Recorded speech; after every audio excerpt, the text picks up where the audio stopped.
In the world of cruising, there are a ton of different companies that are unique in their own way. You have the magical ones, the fun ones, the ones with the mega ships, adult only, fancy. I think you get the idea. But today we're going to talk about a cruise line that's still, in my opinion, kind of finding its place in the world, and that's MSC. The Mediterranean Shipping Company, or MSC, is an Italian-based company that's no stranger to the seven seas. In fact, they've been around for a pretty long time. They started back in 1989. That's 32 years ago, and since then they have worked their way in to become the second largest shipping company on planet Earth.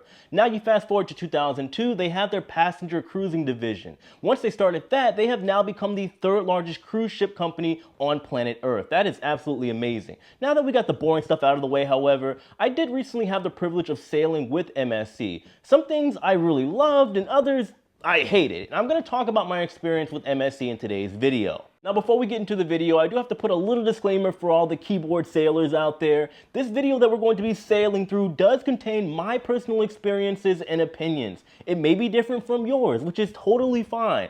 Also keep in mind, we are also in the middle of a pandemic and this is the only time I've sailed with MSC. So again, experiences may differ from each other, if you get what I'm saying here. Oh, and by the way, if you haven't already, guys, do me a huge favor, hit that like button and subscribe. That way you can get notified whenever I post more videos like this. So the first thing that I loved with MSC was the overall initial booking and the prices. If you go on their website, first of all, it's pretty easy to navigate through, very simple like most cruise lines are, but they also have a ton of affordable options right now. I don't know if this is because of the pandemic or what, but their deals are pretty good. And when you look at their image and designs of their ship, you would think it would be a little bit more pricey, but I'll get to that later on. You also have a solo option with MSC, which personally, I believe that more cruise lines should have more solo options. I mean, somebody correct me down in the comment section if I'm wrong, but I wish they did, because there are a lot of people like me that maybe just don't have a lot of friends, and my girlfriend can't always come with me. So anyway, I don't want to get too far off into that, but there was a downside when it came to actually booking with MSC. So this is one thing that I absolutely hated, and I'll be completely honest with you. It unfortunately put a very bad taste in my mouth with MSC and gave off a very horrible first impression, as it was my first time sailing with them. So after a quick little comb through of their website, I did contact my travel agent, because a lot of the times I do book with her as far as cruises because she could potentially give me a discount. And should something happen where we need to cancel, she can take care of all of it, because, you know, I can be busy from time to time. Anywho, I was booking my cruise, okay? And then after the Wi-Fi package and the insurance and all that stuff, the cruise came out initially to just $582.17, which is not bad. I booked a standard balcony cabin. However, after this initial booking, about 5 minutes later, that money was taken out of my account. I then received a second transaction taken out of my account by MSC for $682.17.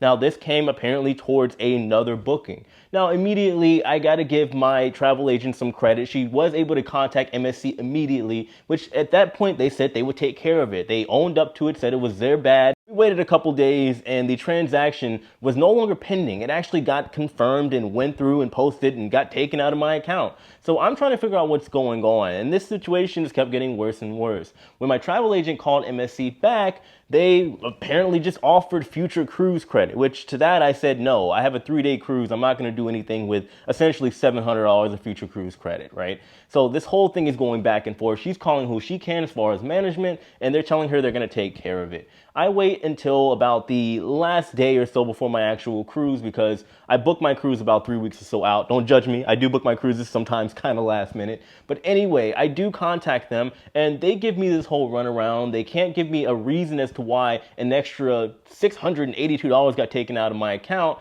but they can tell me that my refund, what they're calling it, would be returned to my account in anywhere from 3 to 6 months. Which personally, I don't call it a refund, because it's not like I booked the cruise myself and canceled it, but you guys get my point here. Now, this did all end with me, unfortunately, having to contact my bank and just file a dispute against the MSC transaction, which I was given a provisional credit, and so far things have been good.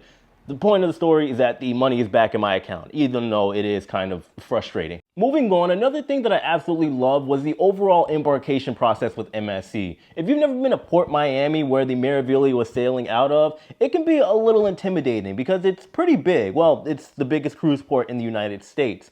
So they did make it very simple to navigate around there. They had plenty of signs of transportation. They take your bags and then they go ahead and just drop you off over by customs. Once you go through customs, you check in with MSC. They give you your key card for your room right then and there prior to boarding the ship. After that, it is a little bit of a walk, but that's kind of normal. Then you go to the gangway, and just like that, you go over to the ship. However, once you arrive, there are some things that I did hate. So here's the deal. Whenever you sail with MSC or even like a Princess, they do give you like a little wristband that you are supposed to be wearing at all times. They give you this literally right before you get on board the ship. However, they don't exactly explain its functionality. In fact, at least when I sailed, they didn't give me any description as far as what it was. I did assume it was for COVID and it was kind of like a track and trace system. However, once I got on board, I saw people using it for different functions when I couldn't. I saw people that apparently were able to use it to get into their door. There were people that were scanning it to get in certain areas on board the ship. However, to me, it looked like it was just for tracking and tracing. So that part was a little confusing.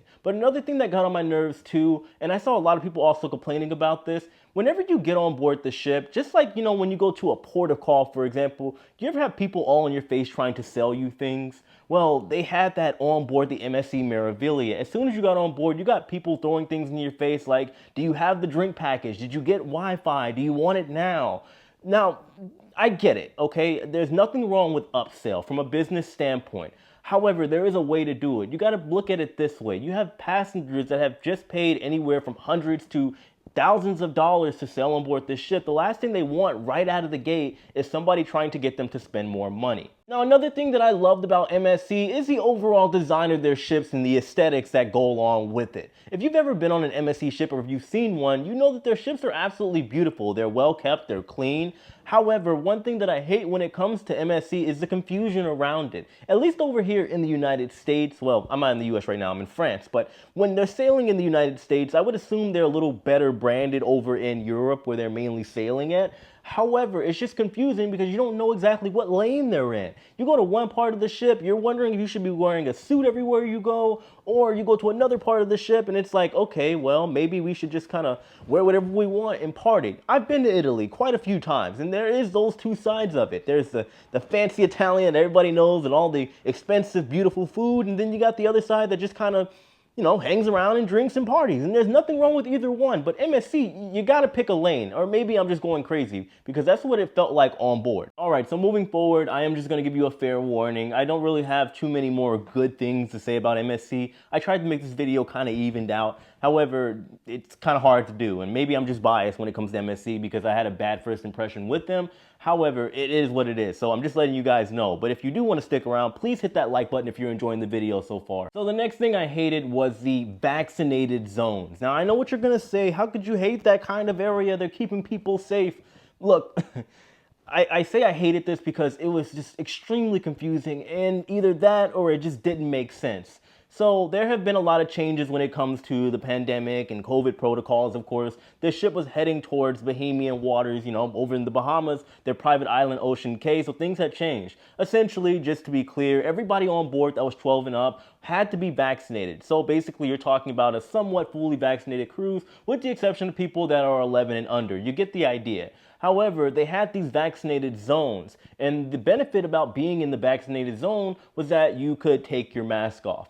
However, over in these areas, there was nobody checking to see who was vaccinated and who wasn't. And again, the only people that weren't vaccinated on board were the kids. There was no way to tell. There were still kids in these areas. And so the only thing that kind of stood out to me was like, all right, even though things are changing rapidly, did you guys just put a blanket order on all of your MSC ships, or what's going on? Because it's a little weird. And if that's the case, that's kind of messed up because, again, you're kind of contributing to causing the problem and confusion that a lot of people are seeing right now when it comes to the pandemic. Now, just to be clear, I know that did sound a little harsh, but I don't mean that in the sense that MSC is contributing to the spread of COVID. I honestly just think that them, like every other cruise line, they all have their own methods and ways of doing things. Does it mean that they're contributing to the spread? They're not doing the things right? No, not at all. I believe that cruising is possibly the safest thing to do right now. I felt safer on board this MSC ship than I have really anywhere else. Well, with the exception of course, the other ships that I've been on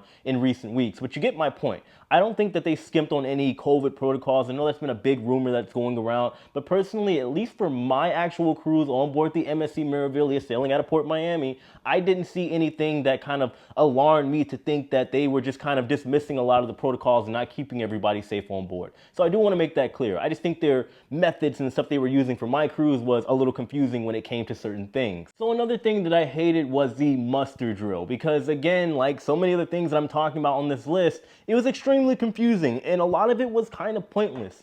So we do know that in this COVID era, a lot of cruise lines are turning to virtual when it comes to the muster drill, which is appropriate, I think, in my opinion. As long as we know where to go and, we know what to do in the event of an emergency, I think that should be enough.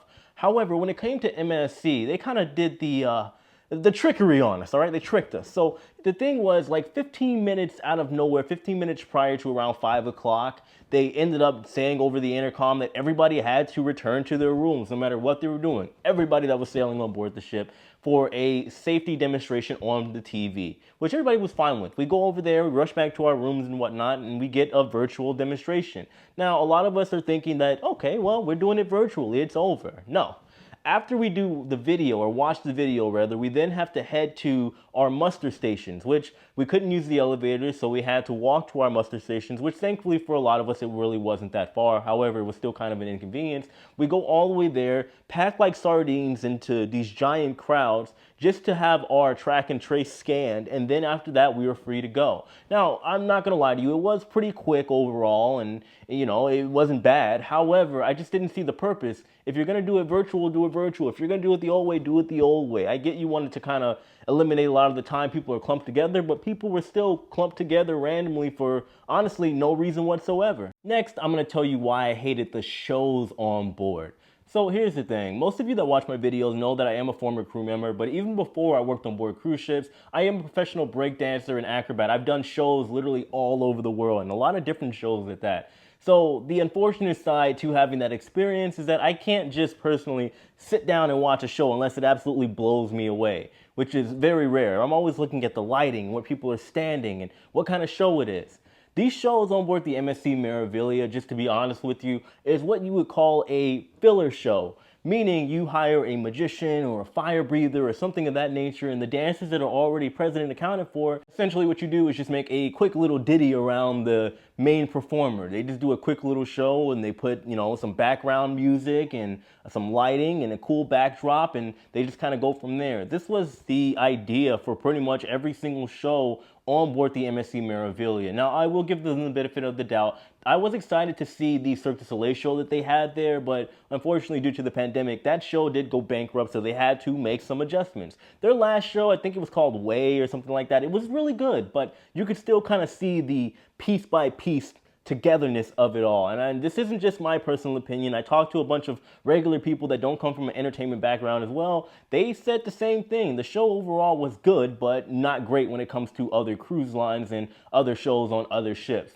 And also another thing that really bothered me, whenever you go to the main theater or on board the MSC Meraviglia, just for when I was there, we were not allowed to bring any drinks inside the theater, which kind of caught me off guard because I would assume that everybody there would want to kind of bring a drink inside, just kind of relax, sit back and enjoy the show. They also had, when it came to these shows, a fully vaccinated show, and then everything else was just kind of like whoever came. The fully vaccinated show was the last show, but even then, you still couldn't bring any drinks inside. The only benefit of that was that you could take your mask off. So this next thing I hated, to be honest and fair, is a little nitpicky, but it did really bother me. So I'm a dancer. I'm also a party animal, if you will, okay? I like being out at the nightclubs and enjoying myself. Now, I would say that MSC this isn't their strong point, I'll put it that way. However, whenever we were sailing on board the MSC Meraviglia, I do understand the demographic overall when it comes to sailing out of Port Miami. However, the songs and the music choices on board was literally nothing but Latin music for the most part when I sailed on board this ship. Now, like I said, I'm not saying it's a bad thing, all right? Just to be clear, I'm a dancer. I do a little bit of salsa, bachata, merengue. I do it, right? But the entire look and vibe of the ship was Latin themed. It just kind of seemed that way. Now, I want to make this clear, guys. I live in Florida. I understand what the idea of being in Florida entails, all right? I want to be careful with my words here because I know somebody's going to try to spin this in a weird way. I don't know why, but my point is, the entire music, all the music on board the ship. There was no cha-cha slide. They had one night, which was the last night, which was like an 80s thing, but everything else was, no matter where you went, no matter what bar, what venue you went to, it was pretty much all Latin themed with the exception of the shows that were on board, the plug and play shows.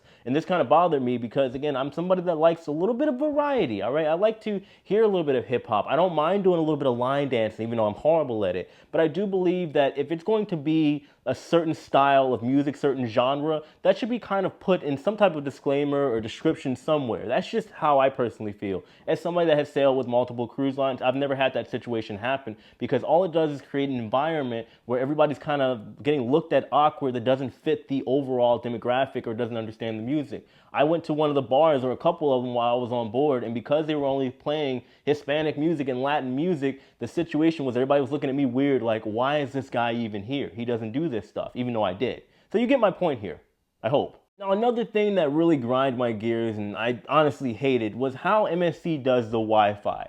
The best way that somebody explained it to me when it comes to MSC is that they have newer ships, right? They're technologically advanced in some areas. However, the way they conduct themselves is kind of like an old school, right? When it comes to the Wi-Fi, you do have your standard packages and the amount of devices that you want to use. And this is unfortunately that ended up causing a lot of problems for me. So, you know, whenever you book with like a Carnival or a Royal Caribbean and you book the Wi-Fi package and you say you only want one device, normally you can interchange that one device. If you want to go from like your cell phone to your computer, all you do is sign out on one device and sign on to the other. Simple, right? Well, nope, you can't do that with MSC. So basically what will happen is whenever you use that first device to sign into, you can't sign back out. And the only way that you can sign out, which a little secret between me and you got to go all the way down to the IT center, or at least on board the MSC Meraviglia. This is like where they have their tech goods. You have to go over there and talk to the IT department to have them manually sign you out